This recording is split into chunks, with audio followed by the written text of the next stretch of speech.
It is I, the Tactical Meat Stick. In this video, I'm going to show you how to increase your frames in Arma 3.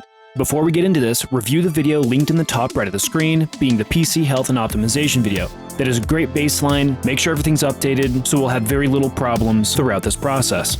This topic has been covered before within the Arma realm, and that is this Ghost Frame app lossless scaling. This program doesn't necessarily increase your frames as you would expect it to. This is a ghost frame program using all sorts of stuff to essentially splice in frames in between frame drop moments. It's not perfect, but it will make perceived frames a little bit better.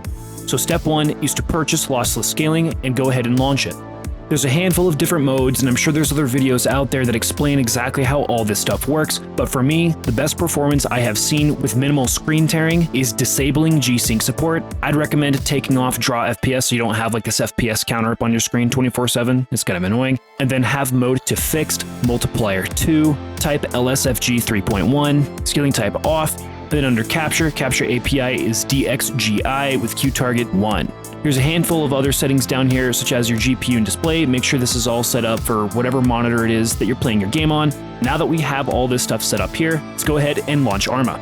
Before we get too crazy with Arma 3, one thing that I highly recommend doing before any Arma session is opening up your task manager and eliminating any background programs that you are not using. For example, I'm a big music guy and used to use Pro Tools quite frequently. I've moved on to Reaper Superior, if you know, you know.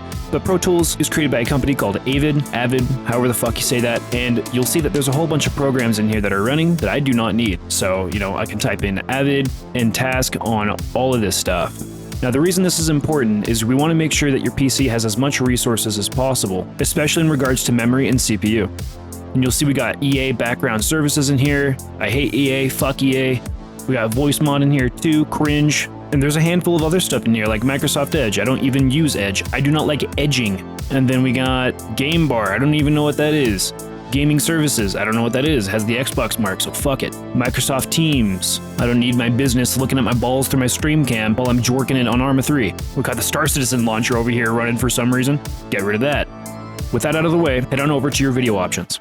The PC health and optimization video, linked in the description below as well, will cover how all this stuff in here works, which I am not going to cover in this video. The only thing that I need to cover here is under your display settings. In order for lossless scaling to work in Arma 3, you need to have the display mode to full screen window. When you change this, it might disable your V-Sync, it might mess up your aspect ratio, it might change your interface size, so on and so forth. Make sure you just balance all this crap here and double check your settings and such to make sure that everything is how it's supposed to be, and then restart your game. Once your game is restarted, pull up lossless scaling and then hit scale. It'll give you a little timer for how long it'll take you to open up the program that is supposed to work on. So you just hit that scale button, then you open up your Arma, it'll automatically detect that Arma is the thing that you're trying to run for the program.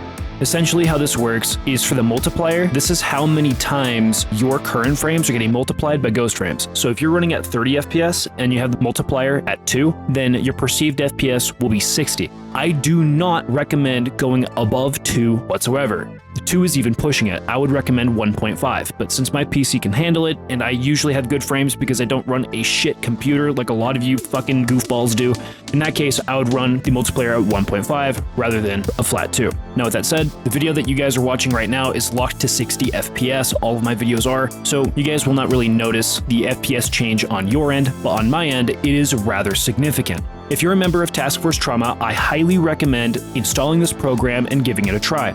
Task Force Trauma leadership has been experimenting with this program for a couple weeks now, and it looks like it works fine. So that is why I am producing this video to kind of advertise this product, and I highly recommend you guys try it out.